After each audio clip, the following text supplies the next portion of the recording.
Samedi soir, le FC Barcelone jouera son dernier match de la saison à Eibar à 18h. C'est donc la fin de cette saison 2020-2021 dans le monde du foot et pour le FC Barcelone. Et il est temps de dresser un bilan de cette saison du FC Barcelone. C'était une saison quand même dont on se rappellera assez longtemps, on va pas se mentir. C'était une saison très spéciale, une saison chargée d'émotions et de sensations, que ce soit sur le plan sportif ou sur le plan politique au FC Barcelone. Et c'est aussi une saison où pour la première fois depuis longtemps, on a suivi une équipe, on a vu un groupe se former et on n'a pas juste vu une saison où Messi et Ter Stegen sauvaient les meubles comme on pouvait le voir ces dernières années au Barça. Mais c'est aussi une saison qui a été remplie d'espoir et malheureusement l'espoir nourrit aussi la frustration, l'espoir nourrit les regrets aussi et on se souviendra avec amertume de toutes les largesses défensives du FC Barcelone, des erreurs qui ont coûté extrêmement cher et ce depuis le début de la saison. On se souviendra notamment du penalty de Frenkie de Jong à Retafe qui coûtera 3 points, les problèmes de gestion de la profondeur dès le début de la saison avec notamment ce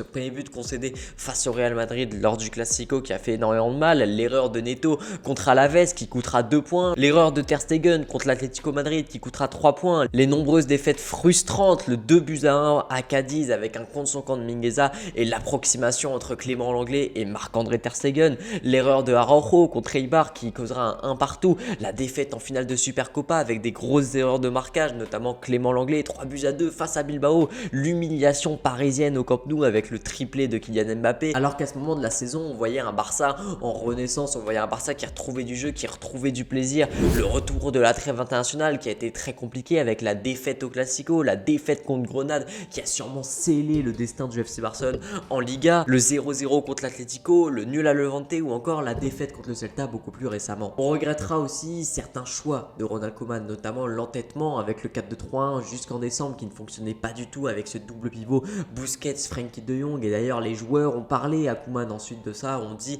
qu'ils n'aimaient pas la manière dont l'équipe jouait, ils n'aimaient pas ce que Ronald Koeman demandait à certains joueurs, notamment à Sergio Busquets d'être dans un double pivot, ce qui le dénaturalise complètement, Frenkie de Jong aussi qui jouait trop bas et après Frenkie de Jong avait dit en conférence de presse que maintenant Ronald Koeman lui demandait de jouer plus haut et qu'il aimait beaucoup plus son nouveau rôle. Donc voilà, il y a eu des changements quand même de la part de Ronald Koeman, il s'est entêté quand même avec son 4-2-3-1 pendant pas mal de temps, mais il a accepté de changer après avoir discuté avec les joueurs et il a changé même plusieurs fois parce qu'ensuite il y a eu ce 3-5-2 puis ce 3-4-3, mais on regrettera quand même ce 4-2-3-1 qui est resté pour moi trop longtemps du côté de Ronald Koeman. On regrettera aussi les choix de Ronald Koeman contre Paris, notamment la titularisation de Gérard Piqué, notamment le fait que le match n'ait pas été forcément très bien préparé à l'aller où on voyait sur certaines phases de coups de pied arrêtés que ce n'était pas préparé du tout. On regrettera le boycott aussi d'Riqui Puig et du coup la gestion de l'effectif en général de Ronald Koeman. Il n'a pas usé de tous les outils qu'il avait à sa disposition Ronald Koeman et que du coup on s'est retrouvé avec un effectif très fatigué en fin de saison, notamment avec un Pedri qui était complètement lessivé justement alors qu'on avait Riqui Puig, Pjanic et Moriba pour faire tourner avec Pedri.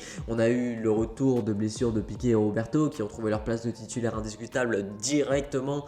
On regrettera aussi le début de saison de Lionel Messi parce qu'il faut rappeler que Lionel Messi en début de saison il était complètement déprimé par toutes ces histoires avec Bartomeu, voilà, jusqu'en décembre-janvier Lionel Messi c'était quand même très moyen, il était qu'à 5 buts en Liga en décembre, alors c'est des choses qu'on peut comprendre évidemment, il aurait dû partir déjà l'été dernier, mais on peut regretter le fait que Lionel Messi n'ait pas été dans la forme qu'il a été à partir de janvier toute la saison. Peut-être que le Barça aurait pu faire mieux cette saison, mais bon, de toute façon ce qui est fait et Lionel Messi a quand même réussi à mener à la fois un combat politique et au sein du club et à la fois mettre 30 buts cette saison, donc c'est juste monstrueux. Mais on se souviendra aussi avec le sourire de tous ces matchs où on a vu une équipe évoluer magnifiquement, où on a vu de superbes séquences de jeu, où on a vu de magnifiques buts, tous ces matchs où on a revu les prémices d'un Barça qui retrouve son jeu, qui retrouve son ADN, qui retrouve cette aura qui a fait qu'on a supporté ce club, qui fait qu'on est fier de supporter ce club parce qu'il y a cette manière de jouer qui est si spéciale et que Ronald Koeman a réussi à insuffler par moments à cette équipe, que Ronald Koeman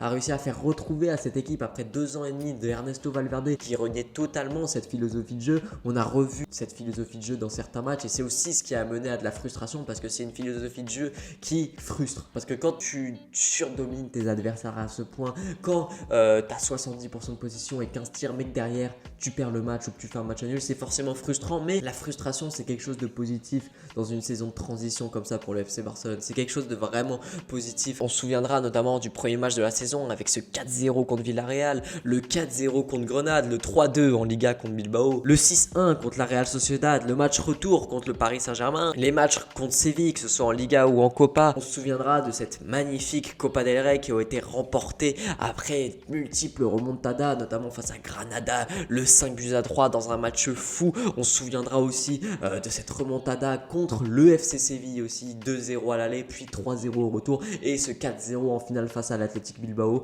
pour se venger un petit peu de cette super coupe. Voilà, c'est un trophée, c'est un beau trophée, mais voilà, la dimension mentale que Ronald Koeman a fait retrouver à cette équipe, les séquences de jeu qu'on voit, le retour du contre-pressing, voilà, il n'y a pas tout qui est acheté dans cette saison du FC Barcelone, il y a même beaucoup de choses à garder. On a eu le passage en défense à 3 qui a insufflé un nouveau souffle aussi à cette équipe. On se souviendra aussi des débuts d'Ilaix Moriba, de la première saison de Pedri, l'éclosion même de Pedri, de Mingueza, de Araujo, de Sergio Dest, l'explosion de Frenkie de Jong à partir de décembre, le retour en forme de Lionel Messi qui a un niveau là en 2021 qu'on n'a pas vu depuis pas mal de temps, le retour en forme aussi d'Antoine Griezmann qui a été très bon en 2021, avoir retrouvé aussi Sergio Busquets en 2021. Voilà, il y a beaucoup de choses où on peut se rappeler avec le sourire de cette saison du FC Barcelone. C'est une saison avec beaucoup de bricolage en fait de la part de Ronald Koeman. Il faut rappeler qu'il reprend une équipe qui vient de faire une saison blanche, qui vient de prendre un 8-2. Ronald Koeman il arrive, il y a Messi qui veut partir, il y a les embrouilles avec Bartomeu, il y a le Barça Gate. Voilà, il y a énormément de choses à prendre en compte dans cette saison parce que c'est pas qu'une simple saison de transition, c'est en plus une saison où institutionnellement et politiquement il y a eu beaucoup de chamboulements dans ce FC Barcelone, mais c'était une saison de bricolage. Il a changé pas mal de fois de système, d'animation, de composition, de joueurs. Alors il a peut-être pas utilisé tous les outils qu'il avait à sa disposition, il lui manquait aussi certains outils, il a mis certains coups de marteau à côté, mais voilà, il a bricolé et honnêtement, il n'a pas trop mal bricolé. Il y a eu cette fin de saison qu'on regrettera évidemment, ses mauvais choix. Ronald Koeman en fin de saison, certains joueurs aussi qui se sont chiés dessus, mais voilà, c'est quand même une saison qui nous a donné énormément d'espoir. On ne s'attendait pas à vibrer autant au cours de cette saison, croire autant au titre. Alors évidemment que c'est frustrant du coup de ne pas l'avoir et de le perdre en plus face à Granada. Rien que d'y croire, pour moi, ça a été une victoire. Ça aurait été aussi une saison nourrie par la politique, comme souvent au FC Barcelone. Et c'est l'une des raisons aussi pour laquelle on aime ce club et pour laquelle on supporte ce club, c'est que c'est un club à part, c'est Mesquin Club. Et voilà, cette saison, on se souviendra du 27 octobre 2020 et la démission de Josep Maria Bartomeu où on s'est senti libéré, puis de la campagne électorale qui aura duré très longtemps où avec le Covid, Busquets en a profité pour repousser les élections, et on se souviendra de l'élection de Joan Laporta, le retour du grand Joan Laporta à la tête du FC Barcelone qui va faire pas mal de changements, qui prépare apparemment une révolution au FC Barcelone, Joan Laporta, et on en est très heureux. Je vous prépare une vidéo là-dessus pour plus tard. Ça aura donc été une saison remplie d'espoir et de frustration, et une saison qui permet pour la première fois depuis longtemps de se projeter un petit peu vers l'avenir, notamment grâce aux jeunes que je vous ai cités juste avant qui sont en train d'éclore, notamment parce qu'on retrouve du jeu. Pour moi, la reconstruction du Barça, elle passait d'abord par le jeu et ensuite par les résultats, et là on est en train de retrouver ce jeu petit à petit. Ça va pas se faire comme ça. Rome ne s'est pas construite en un jour et ne s'est pas reconstruite non plus en un jour. Donc voilà, le Barça met du temps à se reconstruire. Ça va même beaucoup plus vite que prévu pour moi, grâce notamment à des joueurs comme Lionel Messi, comme Frenkie de Jong qui sont des joueurs géniaux. Ronald Koeman, est-ce qu'il restera pas? Dans les deux cas, il a quand même apporté pas mal de choses cette saison. Je pense que dans les deux cas, on peut déjà le remercier. Et dans les deux cas, si on retrouve le Barça d'antan, si on retrouve un Barça fort, un Barça dominant, ce sera en grande partie grâce à Ronald Koeman, et ça il ne faudra jamais l'oublier. Voilà, on a retrouvé ce jeu, on a retrouvé en partie cette essence, cet ADN qui fait qu'on supporte le FC Barcelone. Donc voilà, c'est déjà quelque chose de magnifique. Donc voilà les amis, c'est la fin de cette vidéo,